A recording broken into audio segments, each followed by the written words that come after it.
हरे Krishna.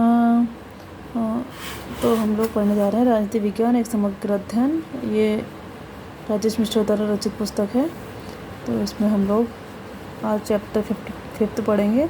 Indian thinker पढ़ रहे हैं हम, जिसमें हमारा आज 5th चैप्टर होगा महात्मा गांधी। ठीक है, गांधी जी बन रहे हैं हमारे, तो दर्शन कर लीजिए उनके। 5th चैप्टर करेंगे महात्मा गांधी। ये सारी ऑलमोस्ट 10 यूनिट इसमें दी हुई हैं और सिलेबस कंप्लीट करती है ये बुक, है ना। UGC नेट TGT PGT जितने भी एग्जाम है जिसमें आपके सिलेबस के क्वेश्चन आएंगे सबको कवर करेगी ये अकेले। ठीक है, तो अभी हम पढ़ते हैं चैप्टर 5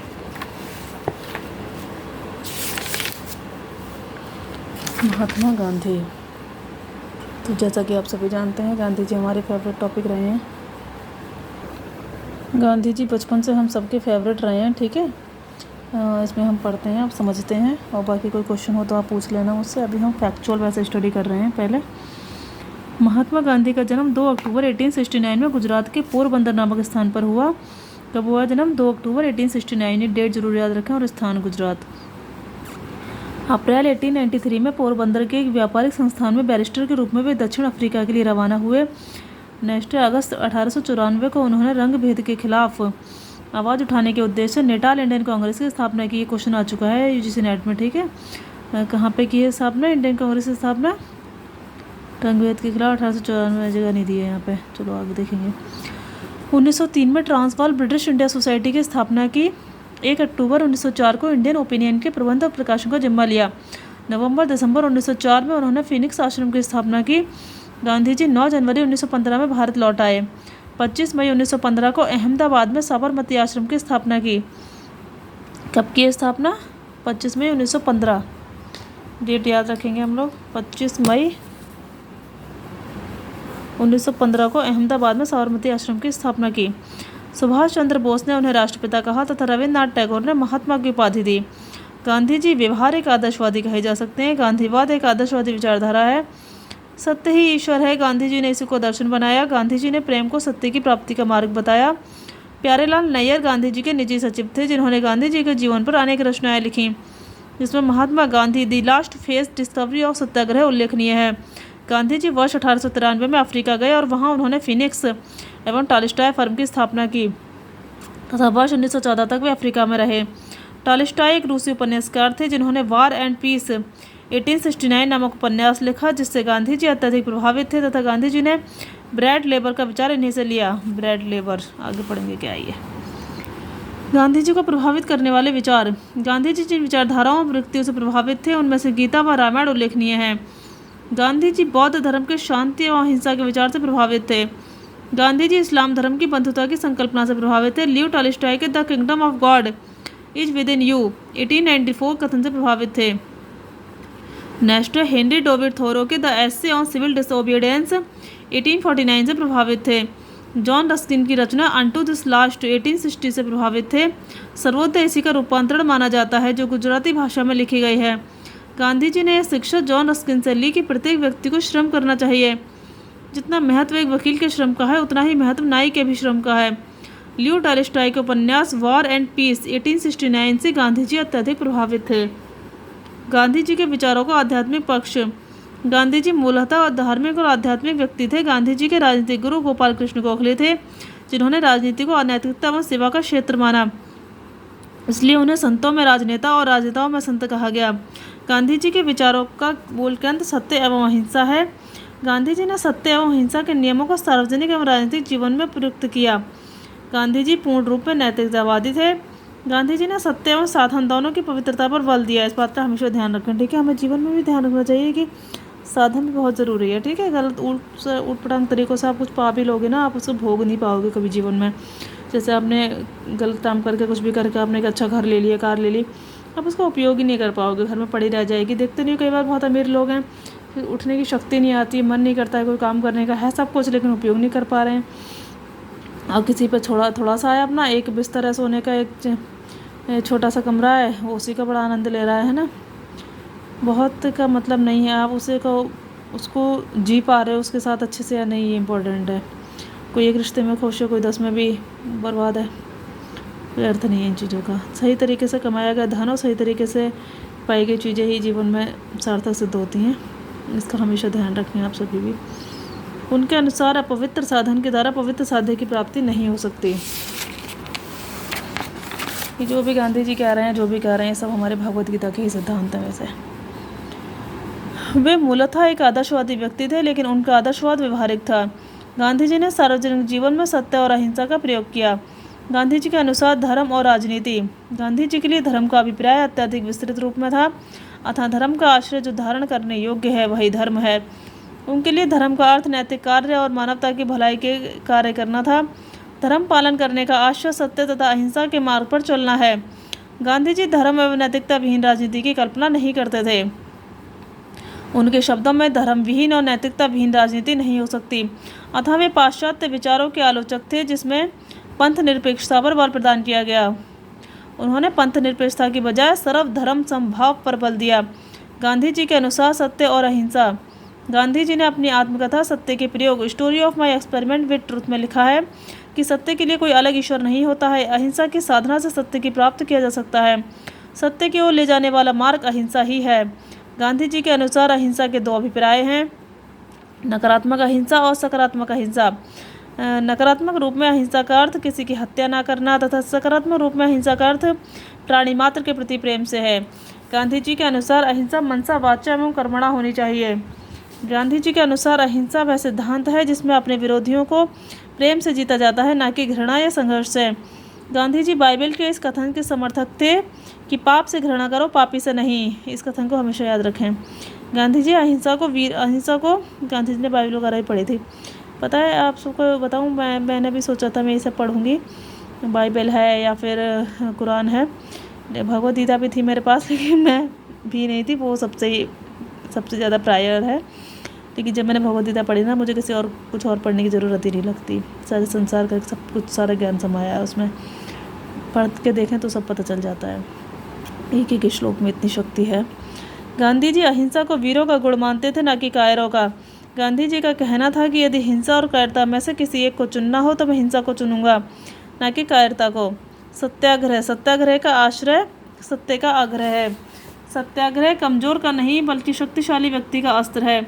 आत्मा को शक्तिशाली बनाने के लिए व्यक्ति को सत्य, अहिंसा, अस्त्य, अपरिग्रह एवं ब्रह्मचर्य का पालन करना चाहिए। उनके अनुसार शक्तिशाली का आशय आत्मिक रूप में शक्तिशाली होना है, भौतिक रूप में नहीं।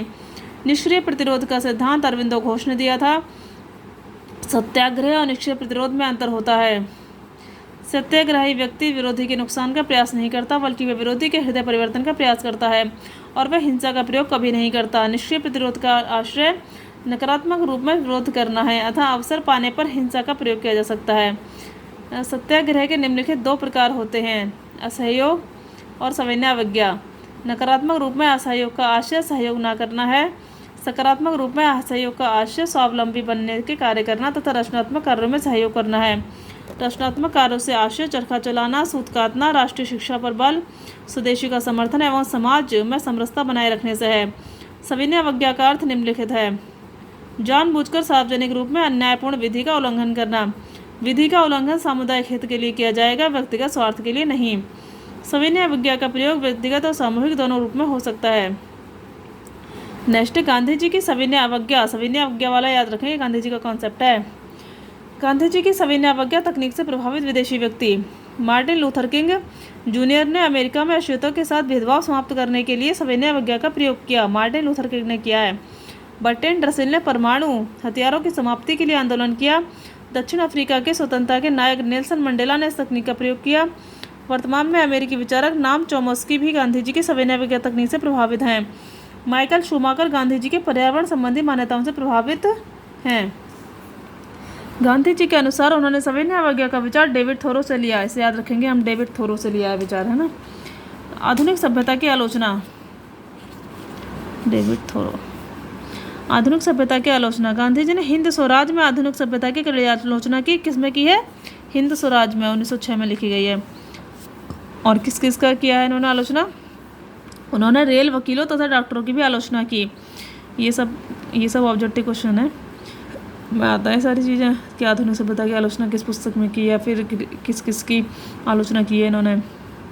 ये आ जाएगा कि रेल वकील और डॉक्टर, या फिर डॉक्टर हटा देंगे ऐसे करके कुछ। हाँ, PY को लगा लीजिएगा एक बार पढ़ने से पहले, या फिर कॉन्सेप्ट पढ़ने के बाद लगा लीजिएगा।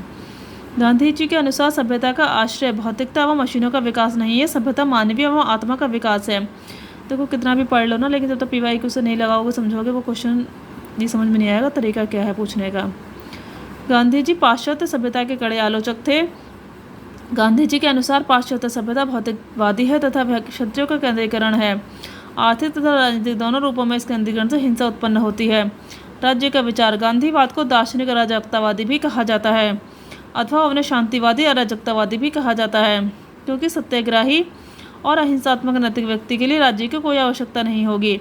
गांधी जी ने राज्य को आत्मा रहित मशीन कहा, जिसके द्वारा हिंसा का संगठित प्रयोग किया जाता है। गांधी जी राज्य नामक संस्था का विरोध करते थे, क्योंकि गांधी जी के अनुसार आदर्श व्यवस्था में राज्य की कोई आवश्यकता नहीं है। राज्य की हिंसा व्यक्ति की हिंसा से भयंकर होती है। गांधी जी ने समूची पाश्चात्य सभ्यता की आलोचना की। उन्होंने संसदीय लोकतंत्र, बहुमत के शासन एवं दलीय प्रणाली को पूर्ण रूप से अस्वीकृत कर दिया। गांधी जी ने संसद को बांझ औरत कहा। गांधी जी के अनुसार समूची पाश्चात्य सभ्यता में शक्तियों का केंद्रीकरण पाया जाता है, इसलिए ऐसा समाज अहिंसात्मक नहीं हो सकता। इसलिए गांधी जी विकेंद्रित शासन के समर्थक थे। गांधी जी के लिए आदर्श राज्य राम राज्य होगा, परंतु व्यवहारिक रूप में उन्होंने पंचायती राज का भी समर्थन किया। गांधी जी का राम राज्य गांवों का एक संघ होगा। गांधी जी के अनुसार शहरों में व्यक्ति रहते हैं, लेकिन गांवों में देवता का निवास होता है। उनके अनुसार राजनीति का आशय लोकनीति या लोक कल्याण है। कितनी अच्छी लाइन बोली है ना उन्होंने, विकेंद्रित शासन।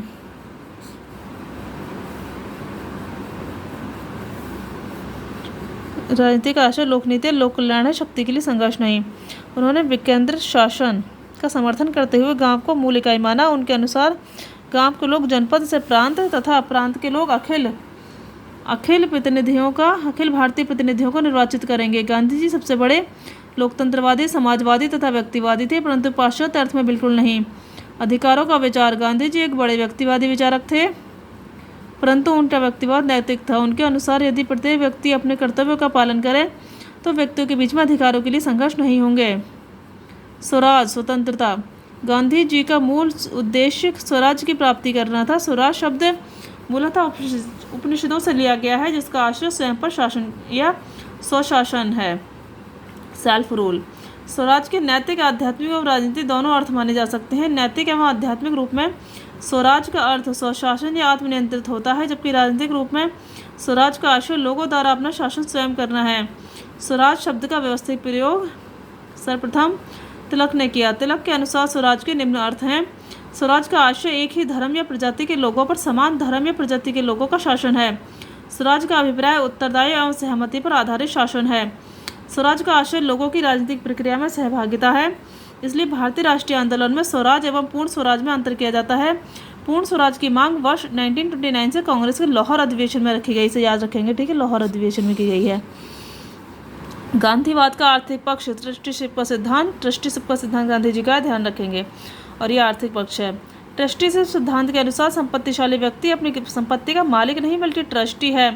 गांधी जी अरस्तु के इस सिद्धांत के समर्थक थे कि संपत्ति व्यक्तिगत होनी चाहिए तथा उपभोग सार्वजनिक होना चाहिए। गांधी जी ने भारत में पूंजीपतियों को अपनी संपत्ति की व्यक्तिगत नहीं बल्कि संपूर्ण समाज की धरोहर समझने को कहा। इस हेतु पूंजीपतियों से हृदय परिवर्तन की मांग की।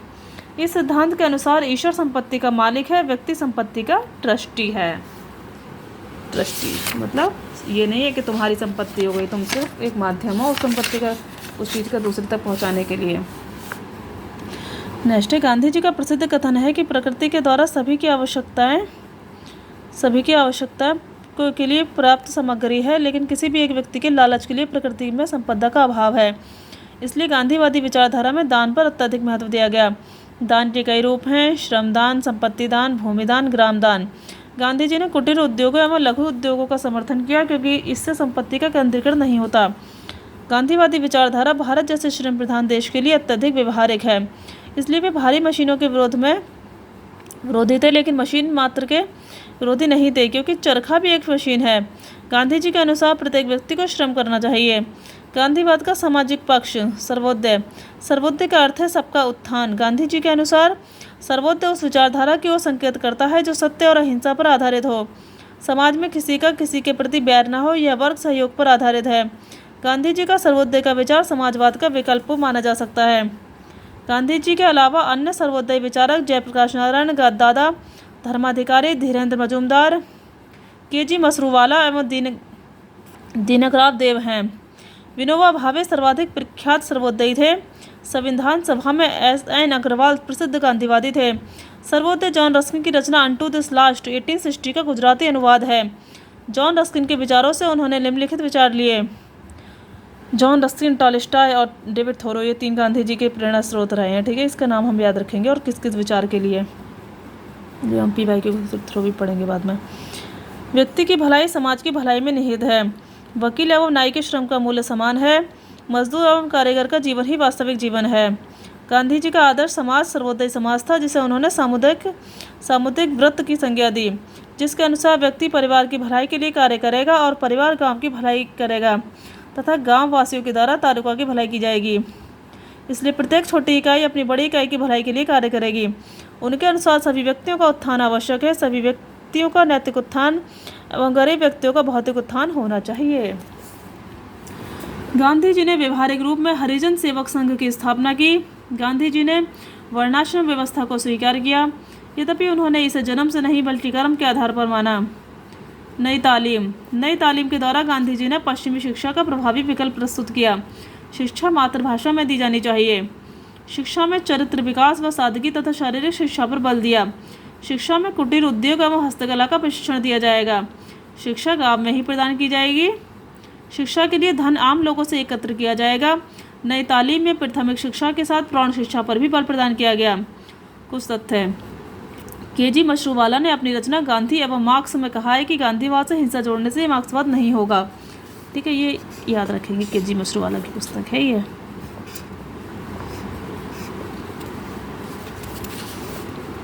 गांधीवाद से हिंसा जोड़ने से मार्क्सवाद नहीं होगा। गांधी जी ने दक्षिण अफ्रीका में ग्रीन पंपलेट और इंडियन ओपिनियन 1909 नामक विचार पत्र प्रकाशित किया तथा इंडियन ओपिनियन को साप्ताहिक पत्रिका के रूप में प्रकाशित किया जाने लगा। नेक्स्ट है गांधी जी के राजनीतिक विचार। हिंद स्वराज में पाए जाते हैं। हिंद स्वराज का प्रकाशन वर्ष 1938 में हुआ। गांधी जी की आत्मकथा the story of my experiment with truth 1929 है, जो गुजराती भाषा में लिखी है तथा जिसका अंग्रेजी अनुवाद महादेव देसाई ने किया। गांधी जी ने भारत में हरिजन तथा यंग इंडिया पत्रों का संपादन किया। गांधी जी के ऊपर लुइस फिशर ने प्रसिद्ध रचना the life of Mahatma Gandhi 1950 लिखी। दिनकर जोशी, महात्मा versus Gandhi 2007। Ramchandra Guha, India after Gandhi, याद रखना है पुस्तकों के नाम, बहुत इंपॉर्टेंट है ये। India after Gandhi, Ramachandra Guha.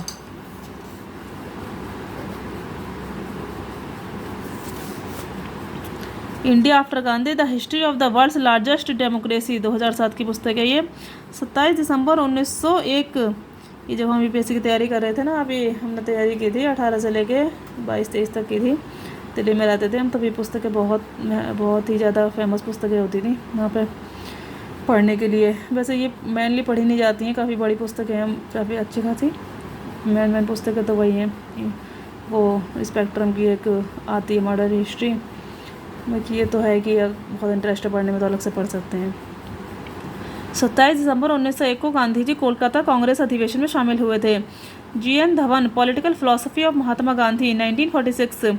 GB. Kripalani, the Gandhian way 1938। G B. Kripalani, I follow Mahatma Gandhi. Gandhi ji ने अपने जीवन काल में केवल एक बार वर्ष 1923 के बेलगांव अधिवेशन में कांग्रेस की अध्यक्षता की। 1923 में बेलगांव अधिवेशन में कांग्रेस की अध्यक्षता की है। तो कौन सा अधिवेशन रहा है? बेलगांव अधिवेशन। ठीक है, इसमें गांधी जी ने अध्यक्षता की है, इसे ध्यान रखेंगे। बहुत बहुत धन्यवाद आपको मुझे सुनने के लिए। तो हमने गांधी जी का चैप्टर कंप्लीट कर लिया है, अभी हमने फैक्ट समझे हैं। ठीक है, थिंकर को जब भी पढ़ेंगे ना तो गांधी जी के दर्शन कर लेते हैं लास्ट में। थिंकर को जब भी पढ़ेंगे ना तो एक चीज़ हमेशा ध्यान रखना कि एक तो थिंकर उस व्यक्ति का जन्म किस स्थान में हुआ है। ये वेस्टर्न थिंकर के लिए भी अप्लाई होती है बात और इंडियन थिंकर के लिए भी। किस काल और किस परिस्थिति में उस व्यक्ति का जन्म हुआ है। जैसे आप अपने लिए भी देख लो, तो आप जिस जगह पर जन्म होते हैं, इंडिया में जन्म हुआ है, जिसका अमेरिका में जन्म होगा या फिर गांव में जन्म हुआ है, शहर में जन्म हुआ है, उस परिस्थिति उस समय के आसपास के लोगों का प्रभाव तुम्हारे जीवन पर पड़ता ही है ना। हमारे माँ बाप बहुत प्यार से पालने वाले हों या फिर हमारे मन की हर इच्छा पूरी करते, तो हम वैसे व्यक्ति बनेंगे। और इच्छा पूरी करने से मतलब नहीं है हमें सही रास्ता दिखाएं, हमें कोई जो हमारे हाथ में मतलब बचपन से कोई पिता हमारे हाथों में शास्त्र देते हैं, हमें भगवद गीता ये सब अध्ययन हमें कराया जाए, हमें गुरुकुल में डाला जाए, तो हम वैसे बनेंगे। और अगर हमें ऐसे नेगेटिव एटमॉस्फेयर मिल जाए, हमें मतलब कि संसार में गलती चीज़ें होती हैं, ऐसी चीज़ें हमें सीखने को मिले, तो हम वैसे बन जाएंगे। ठीक है, तो इस बात का हमें बहुत ध्यान रखना होता है। वैसे ही ये व्यक्ति बन जाता है इसमें। और ये सब पिछले कर्मास से होता है, जो हमारे पिछला कर्मा कैरी फॉरवर्ड होगा ना, उसी के आधार पर हमें सारी लोग और परिस्थितियाँ मिलती हैं। ये जन्म के समय हम लिखा के लाते हैं हम क्या क्या मिलने वाला है और क्या हम डिजर्व करते हैं। ये सब होता है प्रारब्ध। तो ये भगवद गीता वाला ज्ञान है, शास्त्र वाला, तो इसे हम अलग से पढ़ेंगे। मेरे दूसरे चैनल भी है, उस पर पढ़ सकते हैं। थैंक यू आप सब।